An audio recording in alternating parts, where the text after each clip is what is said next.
Matapos ang isang linggo, unti-unti nang humuhupa sa wakas ang baha sa ilang lugar sa Bulacan at sa Pampanga. Kaya naman ang mga residente dito, abala na sa paglilinis ng kanilang mga tahanan. May news to go si Ivan Mayrina.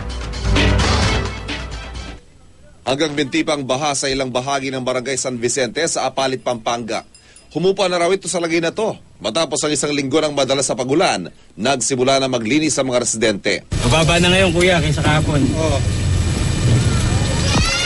Kasi namag nang hindi umulan eh. Binuksan na ng ilan ang kanilang mga tindahan. Sa mga karatig barangay, tuyo na mga kalsada.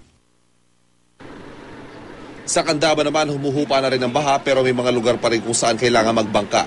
Gayunman, sanay na raw sa ganitong sitwasyon ng mga residente dahil mababa ang kanilang lugar.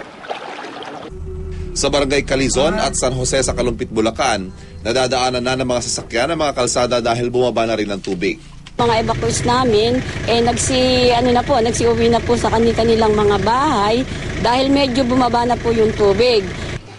Mahigit isang linggo rin nagtiis sa lampas binting baha mga residente.